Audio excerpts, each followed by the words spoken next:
Welcome to Making Sense of the Madness. We got a great show lined up for you today. We've got Mark Schaffline talking everything economics in this country and beyond. Then we got Dr. Mark Sherwood coming on to talk about possible cancer instances that you may miss, or is it overhyped? And then Zach Payne is going to clear everything out, including the new indictment by Jack Smith and beyond. You're not going to want to miss it. Buckle up and get ready to make sense of the madness.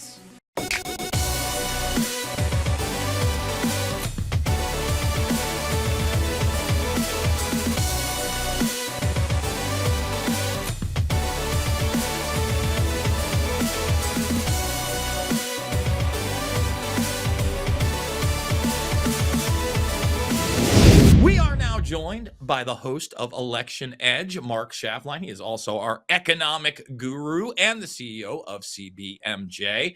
So let's talk economy. Let's talk real estate in particular. Now, I know that you've seen me on the Reawaken America tour. The last one, I was out in Sterling, Michigan, right outside of Detroit. And I got to tell you, I was surprised. From media reports, I thought I was going to be going into a very urban, destitute area. And don't get me wrong, there were certain places that were better than others. But overall, I was shocked at how much of a recovery this has made. And now you are seeing people go into those once abandoned areas and reclaiming real estate, really at maybe the best bargain prices I've seen in any state, especially when you accrue in property taxes and economic opportunity after the fact. Now, I very much come from the world when I was a kid that our first house, my stepfather's father, got at an auction. I think it was somewhere in the $25,000 to $30,000 range, even in upstate New York. Sure, it needed about $5,000, $10,000 of work, but that was a pretty good bargain for a house on a main strip in a main neighborhood. You're seeing even lower prices than that in Detroit. So what are your thoughts? Is this a big investment opportunity for some people? You know, if you know what you're doing and you know the local ins and outs, it could be a good opportunity. I mean, Detroit and the surrounding areas, the city was literally selling houses for $1,000, $2,000. Now, when people bought those, some people may have realized, hey, I've got to put $50,000, $60,000, $70,000 into this to fix it up. But even with that, there were some stories of entrepreneurship where capitalism worked. I mean, some people made money, some people lost money. But the key to any area, I don't care whether you're in South Florida where things were booming, now they're not so booming. Detroit, where it was a bust, now it's a little bit better. You have to look at factors like, okay, how much is it going to cost me to improve this property up to a level where someone could inhabit it? You know, you've got plumbing expenses, electrical expenses, lighting, a litany of things that could go into it. But some people who actually lived out of state, moved into Detroit, got a sense of what it was like. And whereas years ago you had dilapidated houses and bad areas, crime was rampant, now some of those houses have come back and some of the neighborhoods have come back. But you have to buy it right, because you could end up in a situation where by the time you fix it up, you can't sell it or rent it for what you have into it. Then you've got the taxes, ongoing maintenance. And then although crime is down, it hasn't gone away. You know, it's still high and owners have to factor that in. But it's like anything else. If you go into an area, scope it out, understand it, then you have an opportunity to make some good money. And some people have done that in Detroit. Now, for me, when I look at this area, this is a real opportunity to own a home, especially if you're like me, right? And your job doesn't necessarily have you beholden to an area. You basically just have to find a good internet spot. There are so many of those jobs out there. And in an arena economically and really globally where they're telling you you're going to own nothing and be happy, or they're running Coinbase ads telling you that you're going to have 5 roommates and maybe somewhere down the line, you know, we're going to do, maybe you're going to be able to own a home, but probably not. This is a way to own a home, and I'm just saying to people out there, I've never owned a home. I'm almost a 50-year-old man at this point. We're on the road to 50. I'm 45. I got to tell you, after I get the nieces through high school, maybe I am going to want to own a home. And I'm going to be honest, after spending some time in that area, outside of the auto industry, I think it's got some real opportunities. Let's talk about another state that might have some real opportunities. Wyoming. They're announcing they want their own stable coin. Okay. So for those that don't understand what a stable coin is, you have a coin that is really based on either the dollar or another currency that is being traded, and it is a one-to-one basis. The big stable coin right now that most people are aware of is the USDC coin, which is backed by Goldman Sachs and tied to the dollar. It is not the only one, but this would be the first state to, take it in that direction. What are your thoughts on this, Mark? Because look, I'm hesitant with a lot of the digital currency stuff outside of the trading, especially when you get it centralized. That's what this feels like. At the same time, I'm not a Luddite. I'm willing to accept blockchain technology, but this certainly would be the first of its kind. I have a lot of concerns about it. And let me share what those concerns are. The Wyoming proposal is basically going to be backed by dollars, by treasury bills. Okay, so if it were to be, I think they're talking about implementing this in either the first or the second quarter 2025. All right, it's likely that interest rates will be lower in Q1 or Q2 of 2025 than they are now, because the Federal Reserve has announced that they're going to start cutting interest rates maybe at the September meeting by 25 to 50 basis points. The problem is this: since these stable coins are going to be backed by dollars, that's going to mean that the banks or the financial institutions that sell these are going to have to hold that capital in reserve. So as an example, if they're holding treasury bills to back up the stable coin, okay, it's great. Guy comes in, wants to buy $50,000 or $100,000 worth of coins. Great. Okay. The financial institution that sold those coins now has to keep some amount in cash and the balance in treasury bills. Say it's 95% T-bills, 5% cash. Because what happens if that buyer at a certain point wants to return that coin and sell it? Well, if interest rates tick down after you buy it, then the value of that coin is likely to go up. But what have we seen over the past 3 years under a Democratic administration? Massive spending, widespread inflation. Yes, it's come down. It's slightly under 3% right now. It's still way above the Fed's goal of 2%. But if interest rates ticked up and you've got a stable coin that is backed by dollars and you go to sell that coin, it's going to be worth a lot less than you paid for it.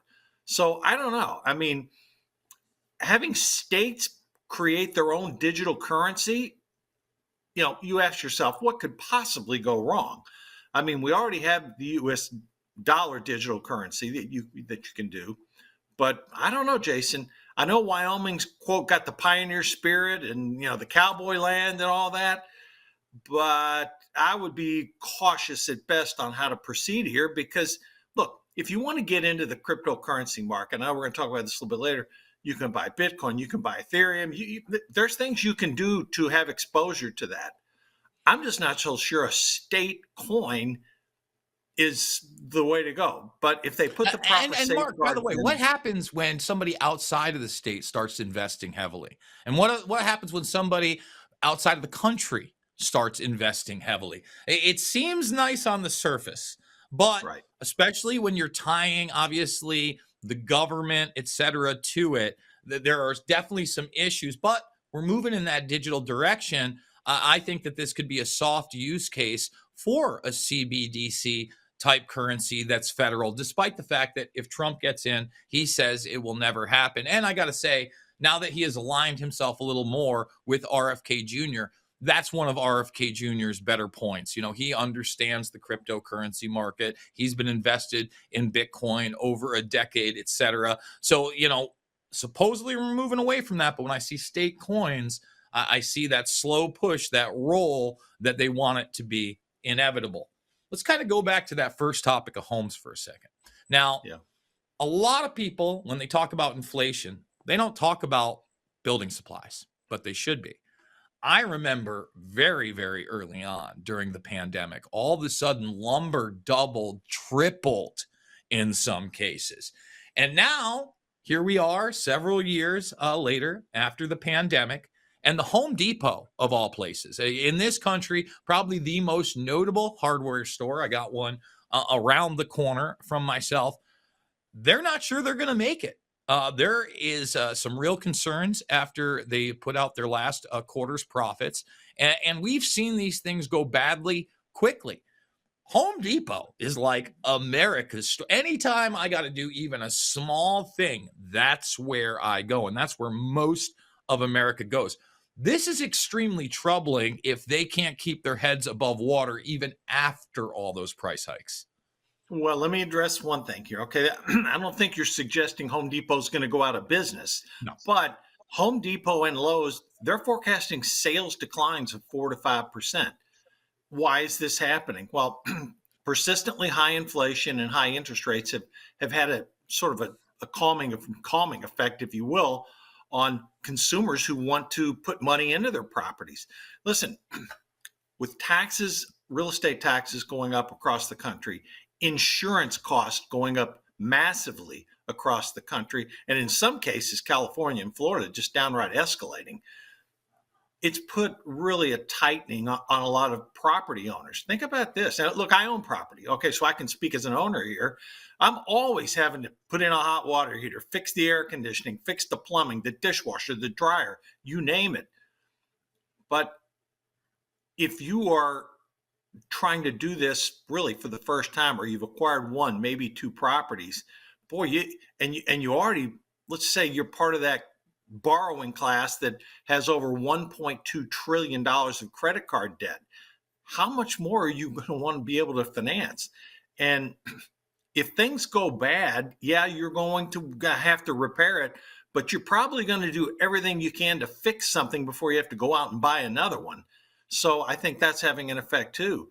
So if you have an economic slowdown, and I happen to be in that camp that says, particularly on the consumer side, with all the debt and all the cost for insurance and taxes, I'm in that camp that this may go on for a while. And if you have an outright slowdown, or if the economy really stopped, meaning it's not growing, then these stocks could go much lower. But right now, I don't see a risk of them going out of business because, look, you got to get this stuff somewhere. But let me show you an example. Look at South Florida. They have a major insurance crisis going on in the state of Florida as a result of the Surfside condominium thing. People that own condos, contrary to like the Detroit situation, they're getting hit with massive assessments.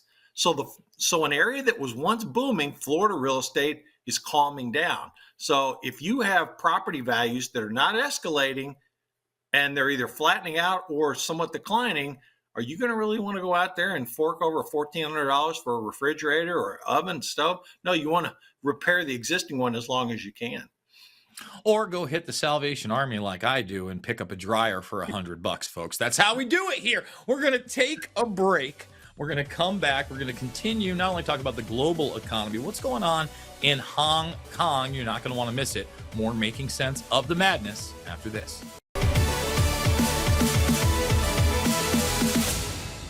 The world is about to shift. Banks are going cashless globally with the emergence of central bank digital currency, which will bring with it programmable money and the ability to turn on or off your purchasing power based on your digital social profile. It's like the equivalent of spyware in your bank account. You need to get out of the system with the world's safest and most precious assets, silver and gold. Call Kirk Elliott Precious Metals at 720-605-3900. That's 720-605-3900. Don't let them win. Patriot TV is committed to delivering the truth. America's new network for patriots is growing fast, and we'd love you to join us as a member of Patriot TV. Your support makes it possible for us to continue to deliver unbiased reporting, thought-provoking discussions, and insights you won't find anywhere else. From in-depth interviews to behind-the-scenes footage, Patriot TV brings you closer to the voices shaping our nation's future. Whether it's political developments, cultural shifts, or global affairs, Patriot TV keeps you informed and empowered. As a member of Patriot TV, you'll get perks like personal invitations to exclusive Patriot TV events, where you can gather and network with like-minded Americans. We'll also host online events throughout the year with General Flynn, who's committed to host live Q&A webinars where callers like you can ask him questions and get real answers. Access to these events will be members only, so go to patriot.tv, click on Become a Member. It's fast and easy. We have a great membership option starting at just $9.99 a month, or save with our annual membership for only $99, or take advantage of the best value, the 2-year membership for just $159. Go to patriot.tv, click on Become a Member. It's fast and easy. Do your part to make sure the truth gets out to all patriots and help ensure future programming. Become a member today. Just go to patriot.tv, click on Become a Member, join today.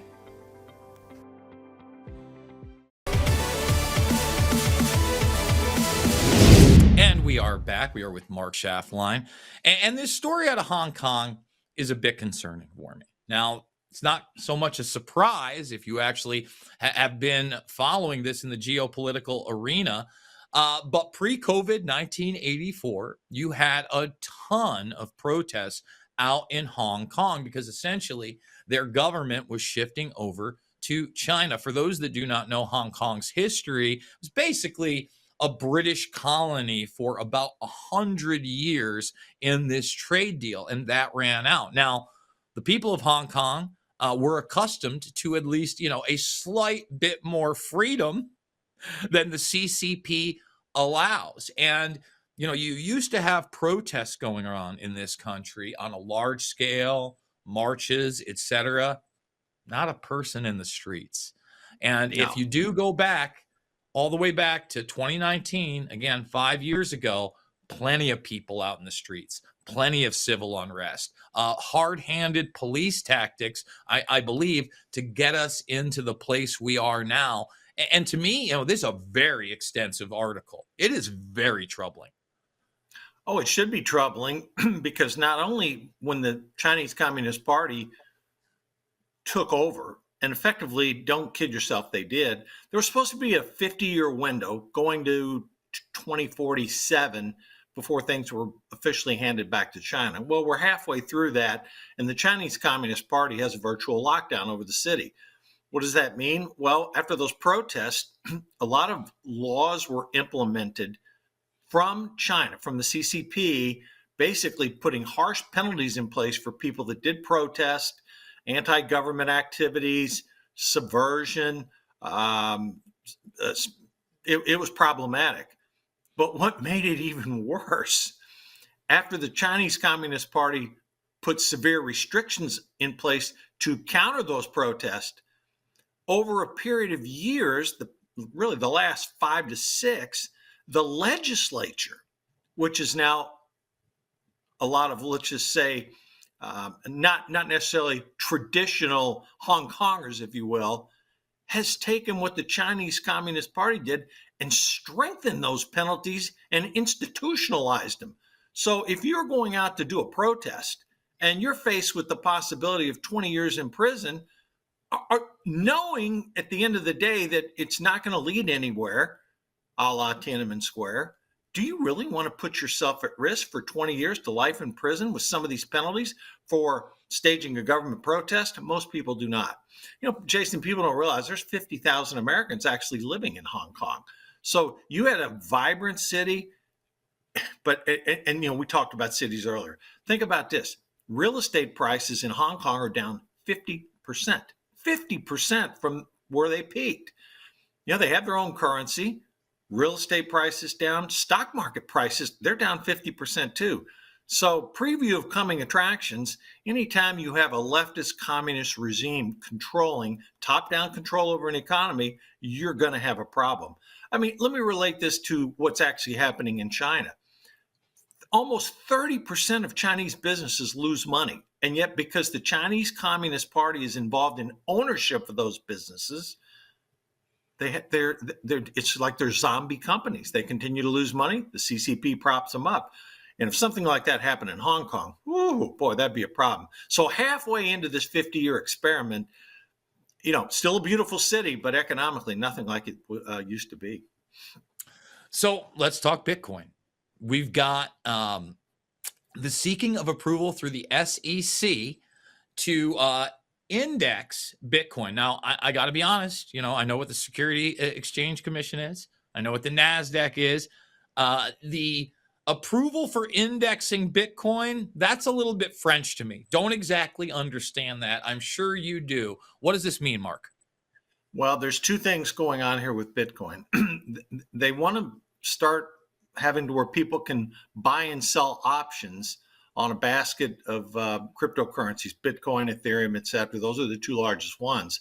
So if you create an index, basically, like, for example, the S&P 500 is a group of 500 stocks, okay?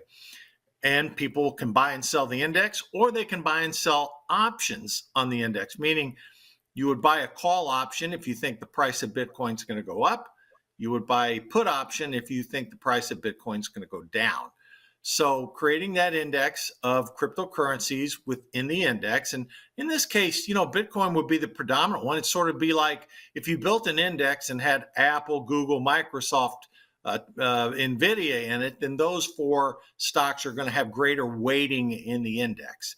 So if you take an index, create an index like with Bitcoin, Ethereum, there could be a handful of other smaller coins in there, but Bitcoin will dominate that index. It might account for 60, 65% of the total value of the index, but it'll be marketed as a cryptocurrency index. Then what broker dealers can do is they can make money by either selling puts or calls, and investors can make or lose money based upon that. So I think this is a normal progression. I don't see any harm in it at this point. And I think the more acceptance that cryptocurrencies gain, regardless of what your opinion is on them, they are here. There's a limited supply, meaning I think, Jason, it's 21, 22 million Bitcoins out there. It's not going to grow a whole lot. So no, this is a natural progression in financial engineering, and I don't really think it's going to have any harm at all. Yeah, I don't think that it's going to be harmful. I think that it's going to further legitimize these cryptocurrencies, obviously, especially Bitcoin and Ethereum. And with Ethereum, you have tons of these altcoins that run on that network. So again, it's not going anywhere. People that don't understand that need to start. I'm not telling you have to be invested in it. I just would suggest that you keep your eye on it, because there could be a point where that gets leveraged much higher than other assets, but at the same time, you may see a peak and a very, very quick drop off like you don't normally see in other stocks as well. That's the crypto market. Let's talk about the military industrial complex market for a moment. You and I have discussed this now for some time. It got supercharged after the events of October 7th. That conflict, despite what we're being told, and possible ceasefires, etc., seems to keep going. And then this is kind of under the radar. Meanwhile, where most people are focusing on the Middle East now, the United States has announced significant new military assistance for Ukraine yet again this week. Now, that means the money train keeps on rolling down the tracks. This tells me Lockheed's a good investment. This tells me Raytheon's a good investment. Down the line, I, of course, am an anti-war guy. My morality will not allow me to invest in these stocks, but this really does show that despite the American people in large part wanting these conflicts to end, there is no end in sight. Obviously, we have this election coming up, but if somehow, some way, Kamala Harris and that administration gets in, I mean, they're not talking about this ending. They're talking about strengthening their relationship with Ukraine and democracy. Donald Trump really seems to be the only game in town where this could possibly reverse, and maybe these stocks either start to level out or maybe even go down. But even then, Trump is a big military guy. I would assume that he will reinvest in other programs that are going to be beneficial to these companies no matter what. There is zero chance that the military industrial complex will see less spending under either Trump or Harris administrations. I was thinking about while you were talking about that. Do you remember the time when Republicans used to be known as the defense Republicans, they always want to build up the military, build up defense, spend money. Neocon And now warhawks. the warhawks, exactly. Yeah, the warhawks. They're still out there. Don't get me wrong.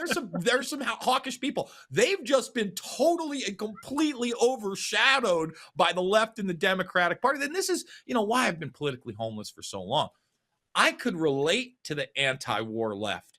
There is no real anti-war left at this point. They pick and choose what they want to talk about, period. And most of the time they're talking about democracy and strengthening our ties with foreign nations that are at war with first world nations that have a superior military, maybe not to ours, but the nations that we're supporting. Oh, and it goes beyond that. I mean, just yesterday you had Zelensky talking about the need to, again, take the handcuffs off and let the Ukrainians use weapons that can reach further into Russia. And so far, the NATO allies and the Biden administration, what's left of it, have said, no to that. But let me share a little nugget with you here. Okay, and you are right about those defense contractors hitting 52-week highs. I actually had dinner with a gentleman last night that works, ironic, I didn't know we were going to talk about this today, but for a military defense contractor. And I asked him, I said, did you see that story about the F-22 Phantom plane, how it cost $350 million? It's a fifth generation plane. He goes, yeah, I know all about it. And he said, Mark, here's what you don't know. We're already working on the sixth generation of these planes. I was like, whoa, this one cost $350 million? He goes, yeah, and it does some unbelievable things. Yeah, they can't even publish the stuff about all the things this plane can do. I hear that, and then you ask me this question, I can unequivocally tell you, and this guy works for a major defense contractor, that I don't see any slowdown in spending. Deficits be damned, it's not going to matter. We're going to get to a point pretty soon where the interest on the national debt will exceed the military budget if we're not already there. So no, I mean, if it's the Harris administration, oh my God, how are they going to tax to pay for all this stuff? And if it's the Trump administration, we're going to see some deficit spending also. So at a certain point in time, maybe, but right now there's nothing stopping this train, Jason. Now, Mark, you're on the air 5 days a week, and I think you're even doing a weekend show on top of Election Edge. I'm on every Monday with you. Let people know when it is and how they can check it out. 6 o'clock Eastern time, 3 o'clock on the West Coast. We're live. We do Election Edge. We give updates on everything going on. We talk about the capital raise, the money raised these candidates, the polls, what are the issues behind it. I know with Harris it's difficult because she has no position, but we dive into it every day, 6 Eastern, Monday through Friday. All right, we're going to take a quick break. Mark Schaffline to Dr. Mark Sherwood. You're not going to want to miss it. We're going to be talking about whether this is hype surrounding dermatology exams showing cancer on your hands. And honestly, this is something I've got a question about. My nails have changed. Is this bad news brown for me? Do I need to get it checked out? Or is this more hype? Dr. Mark Sherwood after this. Ladies and gentlemen, this is General Mike Flynn, and I'm inviting you to join me on September 4th at 4 p.m. Eastern. That's September 4th, 4 p.m. Eastern. Mark that on your calendars. We'll be live on Patriot TV. And what we're going to be doing is we're going to be talking only to our Patriot TV defenders for an exclusive discussion, a Q&A, if you will. Your presence is crucial as we dive into the matters that shape our great nation. And again, this is only for the Patriot TV. So if you go to patriot.tv, you can register today. There's a banner at the top of the website. You can sign up for September 4th, 4 p.m. Eastern. Together, let's stand strong for America's future. God bless you and God bless America. Access to these events will be members only. So go to patriot.tv, click on Become a Member. It's fast and easy. Become a member today. Just go to patriot.tv, click on Become a Member, join today. I don't know about you, but I have to have that cup of coffee in the morning. And Kingdom Cup is mold-free, it is pesticide-free, and it is organic. It's got this flavor that is delicious. You don't even have to put cream or sweetener in it. Why did we go with the bean form, the whole bean? Because ultimately the powder form is the one that gathers the most moisture. And that means the more potential mold development. This is actually organic mold-free certified. That's important because ultimately people drink coffee. It's cultural. And so we tried to meet the culture where it is and create a healthy alternative. Make the healthy choice for you and your family. Try mold-free, pesticide-free, and it's organic. Delicious Kingdom Cup coffee. And it's available now at the Patriot TV store. Go to patriot.tv and click on store. You'll find Kingdom Cup coffee in the health and wellness section. Order Kingdom Cup coffee at the Patriot TV store now. And we are back. We are joined by Dr. Mark Sherwood. And I got to tell you, the stories I sent to you today, they're a little bit self-serving. I've seen some hype around the way your nails look. And I got to admit, number one, I got like a little black ring right here on my thumbnail that I did not have before, right on that edge, just like that person's thumb. I would say mine's even darker. Been there for a couple years. I've also got these lines that have come up. I don't feel any different. I know there's been a lot of hype around melanomas and those type of cancers in the past. I know there's a lot of misdiagnoses as well. And if you read the article, they'll even admit a lot of this stuff, especially if you're seeing it throughout your hands, is benign. It is basically, you're getting a little bit older, your body's changing. So what are your thoughts on this? I mean, should people really be concerned if, like I said, you look at that, I got a little black line, hasn't gone away in a couple years. My hand doesn't feel like it's fallen off. I don't feel any pain. What's the deal? So you did a little self-research this morning, it sounds like to me, right? But no, the deal is when people come into our office, into our presence, we actually do examine the nails. We look at, believe it or not, we look at their eyebrows. We look at their skin. We often look at their tongue. We're looking for discolorations and things. But with nails, generally speaking, there's two things that contribute to nail dysfunction. It's going to be nutrient deficiencies.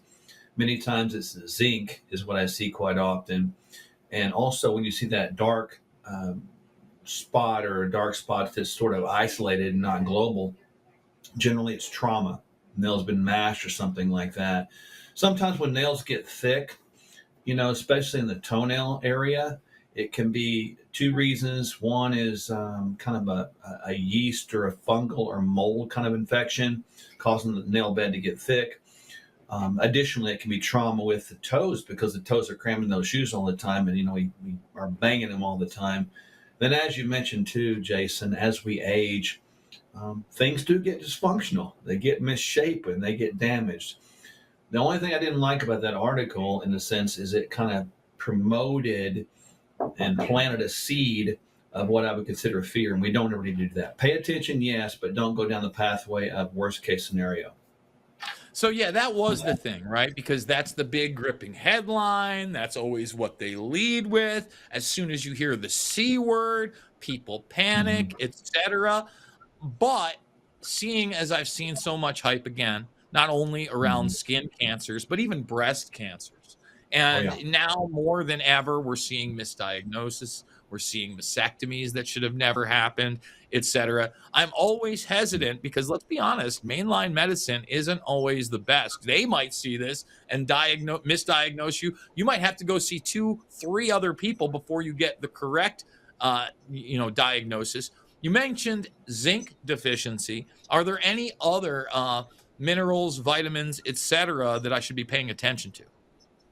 Yeah, typically you can look at like vitamin A is a big one as well. So A and zinc are integrally tied to nails as well as it's a B vitamin. Actually, B7 is biotin. I'll give people a little tip out there, and this is something that I watch my nails as well. I've been using GHK copper peptide cream, and you can put that on your face to get rid of those those little wrinkles and things like that. It'll tighten them up. But you're going to use your fingers to do that. Well, guess what? You get strengthening and growing of nails like that too. So there's a little side note tip for you. GHK copper cream. All right. Now I got this other story out there. And this one kind of reminds me of the Mountain Dew craze gone wild with the Red Bull craze. You got this woman talking about, I believe it's her boyfriend, who's 34, suffering cardiac arrest from drinking daily Red Bull. Now, let me just say this. I'm not dismissing this story. In fact, when I was, I had to be about 20 years old. I was on my own. Sam's Club Cola was like my water. I was not drinking water on a regular basis. And I developed an irregular heartbeat. It very much scared me. I went and saw a doctor, etc. I didn't have insurance at the time, so they weren't too keen on doing a whole bunch of different things. But I mentioned, that. And he said, well, that could be part of the issue. Gave it up. In fact, I'm not a big soda drinker. I would say, with proper diet and exercise, my heart issues were gone, I don't know, in a matter of months, maybe a couple months, didn't have them anymore. That was obviously the issue for me. We're living in a very different world now where a lot of people have taken hate and lie shots, and we've obviously seen the heart issues out there, okay? When you read something like this, do you think that may be a contributing factor? And then when you look at something like Red Bull that is heavily caffeinated, etc., how much realistically do you have to drink on a regular basis for it to become this extremely detrimental to your health? Every year, there are a number of people's deaths that are attributed to consumption of these high caffeinated drinks. And it is a real deal, but it's always also personal too, Jason. There's always things going on underlying. A lot of people's cardiac muscles are not working too well right now for a variety of reasons. I mean, that's been tied back to the myocarditis, from the vaccines. That's been a clear connection. But also you've got, again, nutrient deficiencies. You've got poor health. That's part of our journey today. And a lot of these caffeinated drinks, Jason, they have caffeine listed and they have other ingredients listed. What they don't list clearly is the caffeine inside those other ingredients. So a lot of the caffeinated drinks will have between 150 and 200 milligrams, perhaps, caffeine listed, but you might have much, much more, double, triple that with the ingredients that yield caffeine, such as like a ginseng or things like that, right? And then not to mention, you also got those high doses of B vitamins that can stimulate the body as well from an adrenal capacity, which stimulate heart rate increase. So it's a big deal. We do need to watch the amount of caffeine. We do need to watch the amount of stimulus we put in our heart. But overall, we need to really engage in withdrawing some of that unnecessary sugary mess that you talked about earlier. I'm glad you gave up that previous habit, sir. Well, I was never one of those guys that drove around in a truck all day drinking Mountain Dew until everything was like neon green. It always kind of gross to me. The Red Bull craze, the energy drink craze didn't get in on that either. However, being in the bar game, those shots, the energy drink, that's where I would feel it, and I'm the kind of guy that maybe if I overdid it, my big toe hurt with a little bit of the gout, maybe even the pre-diabetes. I don't know at this point. Dr. Mark Sherwood, an absolute pleasure as always. Let everybody know where they can check out your work and support you, sir. Well, they can find us at sherwood.tv, of course, Jason, where we're able to, get them hooked up into our patient base if they choose to. There's a lot of resources on that they can have. And certainly they can also check out our show furthermore right here on Patriot TV that airs on Saturday and Sunday every week. So just always appreciate you and what you do. Keep an eye on those nails and keep the sodas out of your life. I love you, Mark.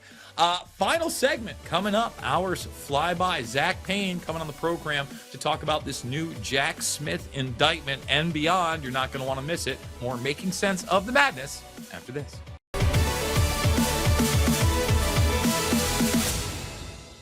Did you know that thousands of authors across the country have written books and published them with Page Publishing? If you've written a book, Page Publishing can help you through the process. We cut through the confusion of the publishing world to make it easy for you. If we decide to publish your book, your work ends and ours begins. From copy editing and proofing to typesetting and book cover art, we get you printed, distributed, and sold on Amazon, Apple iTunes, and in bookstores across the country. We'll even help you promote your book. That's right, we do all this for you. Biography, self-help, mystery, novels, sci-fi, even a children's book. No matter what genre, Page Publishing can bring your book to life. Call today for your free author submission kit and find out how you can be the next published author at Page Publishing. Call for your free author submission kit at 855-993-2114. That's 855-993-2114. Throughout history, the spirit of patriotism has prevailed. The battles may have changed, but the values remain the same. Today, in 2024, we find ourselves at a pivotal moment where the call for unity, freedom, and a better future echoes louder than ever. For more than 10 years, Patriot Mobile has been committed to supporting the values that make our nation great. With affordable plans and reliable nationwide coverage, Patriot Mobile is not just a wireless service. It's a call to action for those who believe in the American dream. Because this year is not just any year, it's the most important year since our nation's founding. Choose a wireless carrier that shares your values. Choose Patriot Mobile.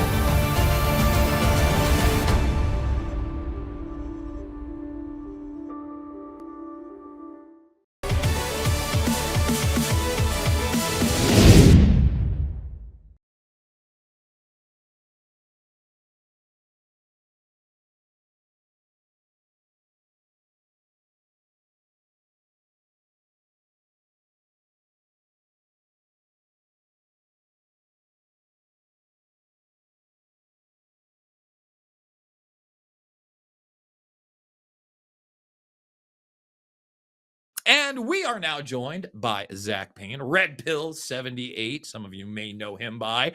And look, man, didn't see this one coming. Figured that they were just going to run with the conviction train in the New York case and the sentencing coming up in September. And I'm sure that's still in their little bag of tricks.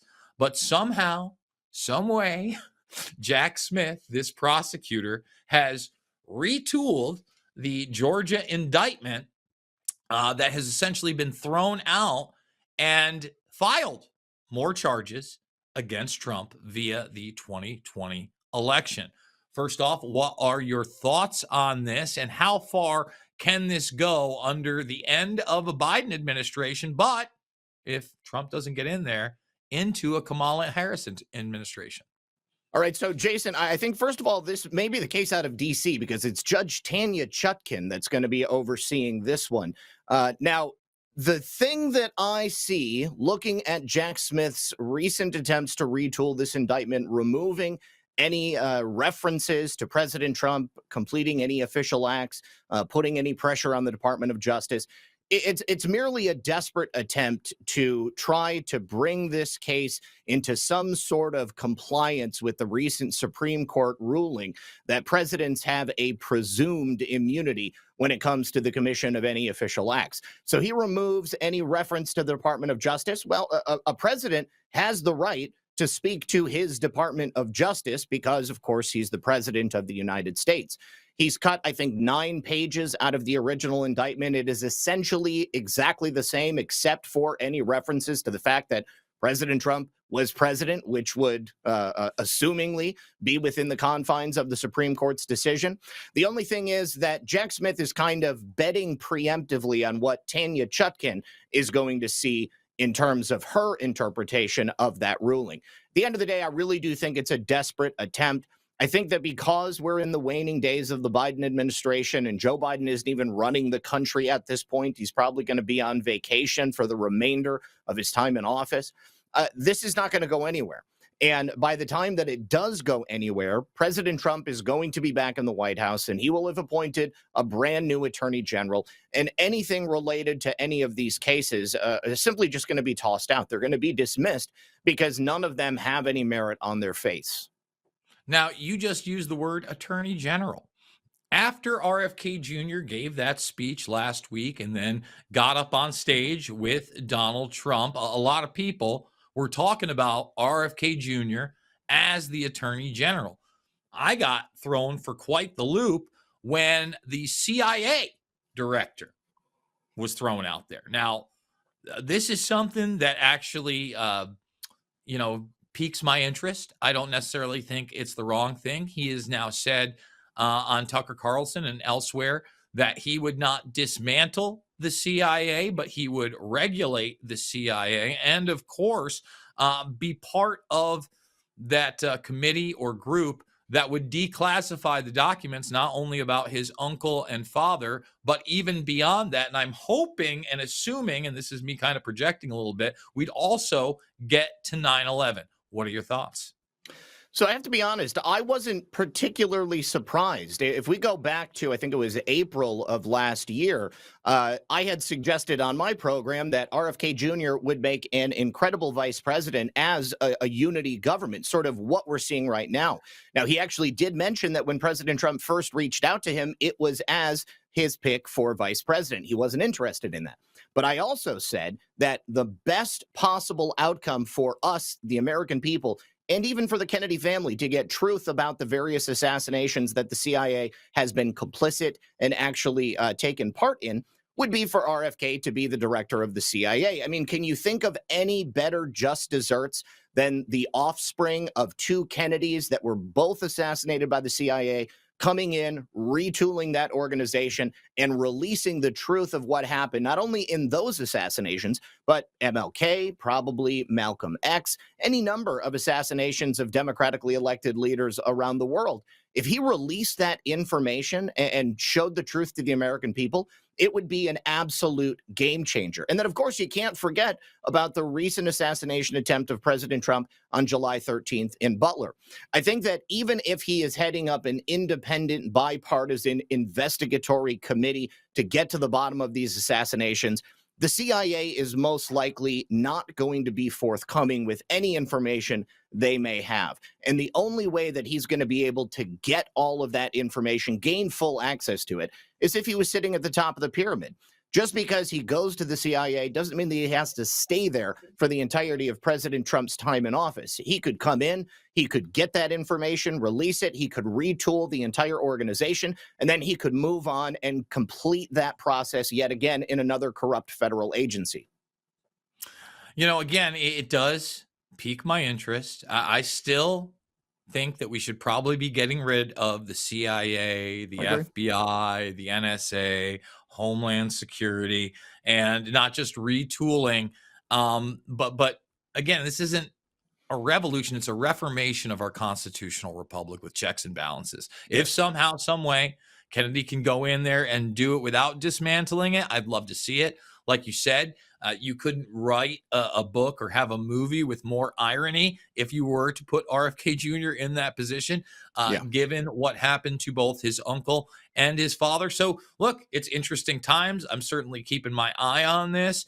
And I think this makes Kennedy, in a lot of respects, as much of, if not more of a target than even Trump. Maybe something happens to him. It's yet another message to Donald Trump. So we're hoping that none of that happens, that obviously we get to a free and fair election in November, and then we can start cleaning house in January, if at all possible. Speaking of cleaning house, it seems like the authoritarians out there are trying to clean house when it comes to Telegram.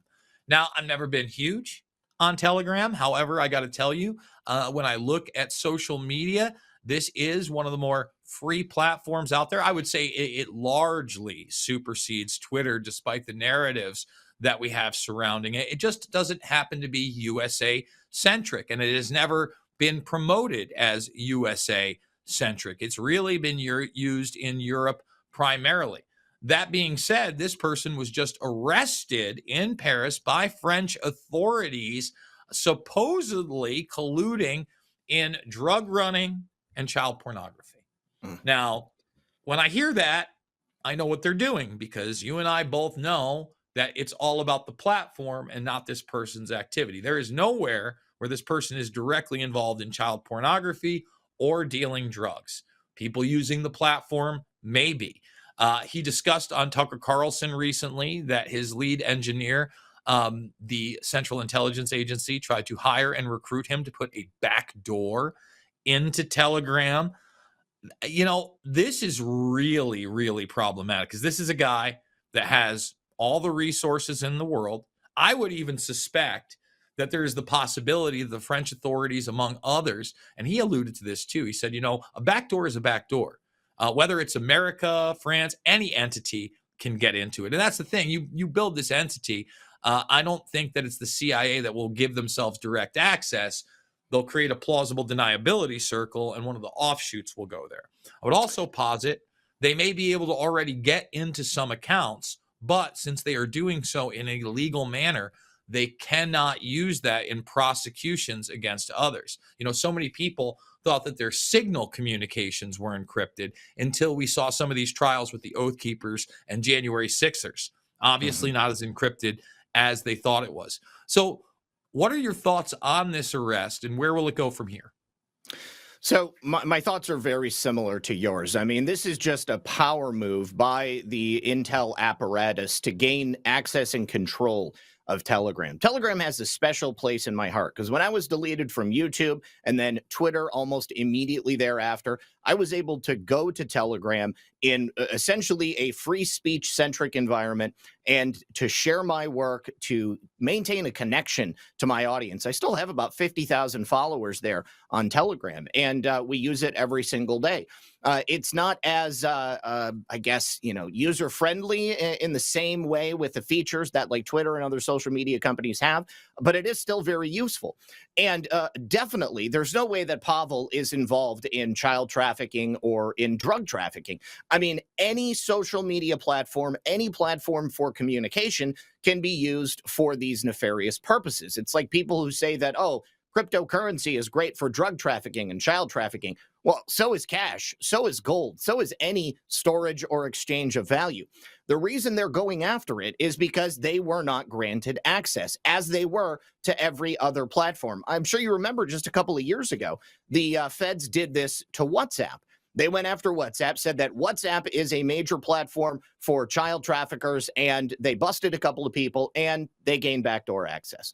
They love to do this. They want to have access to your communications in whatever way they possibly can, and they would probably end up selling OEM rights to it to their Intel partners around the world so that they're not the ones who are directly accessing. They're having their proxies do it, and then they can go ahead and just get the information from them. It's a lot like what they did with Donald Trump, having MI5 set up President Trump and then using that information to create a circular sort of investigation back here in the U.S.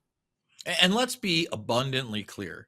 The major platforms to this day, if you go on them, people are selling drugs.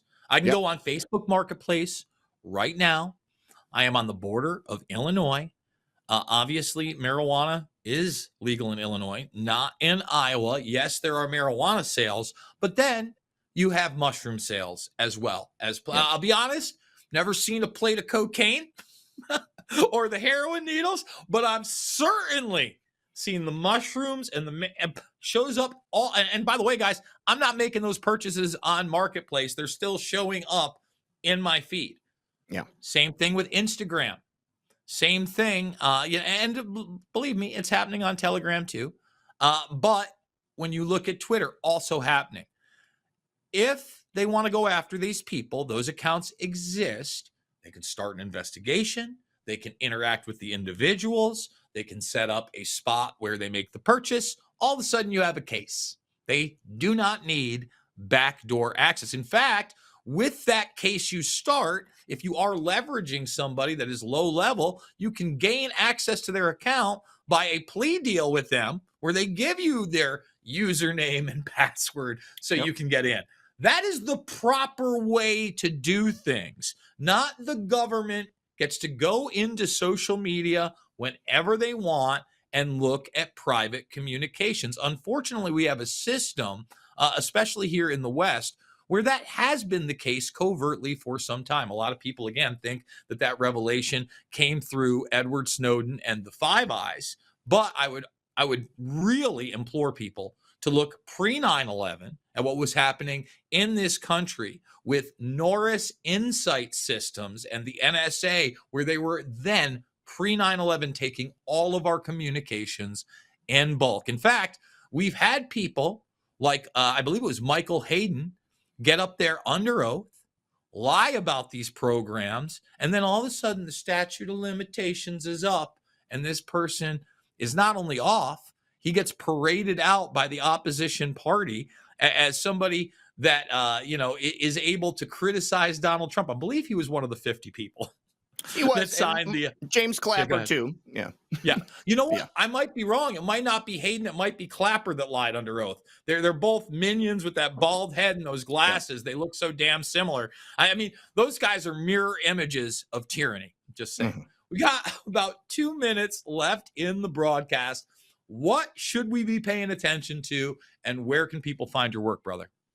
So I've been digging deep into the mysterious sinking of a yacht off the coast of Sicily. That was the location where a British billionaire who had just beat like a decade-long case by the DOJ for wire fraud and conspiracy. He had just made them look really bad. He also took HP for like $8.8 billion. But he, his entire legal team, his daughter, and a number of people were there celebrating. Also, the international cash director for Morgan Stanley was also there, and he also died. That's a fascinating case. Definitely check it out. It's on my channel. But you can find me Monday through Thursday at 5 p.m. Eastern on my channel, Red Pill 78, on Rumble and many other platforms. Also on X, Truth Social. And then Fridays and Saturdays at 9 p.m. Eastern, I have a live show where I do call-ins and interview awesome people like yourself, Jason. Zach, it is a pleasure as always. And folks, it is a pleasure to have you watch this show 5 days a week right here on patriot.tv, where the truth lives. I would encourage people out there, if they can, become a Patriot Defender. Support this broadcast and this network that doesn't tell me what to say, doesn't tell me what to do, and allows me to interview people not only like Zach Payne, but ex-members of Congress, state senators, authors, insiders. I'm very lucky to have this position. I am very lucky to have you watch this program that is not about left and right. It is always about right and wrong. I absolutely love you guys, and we'll see you later in the week on the flip side.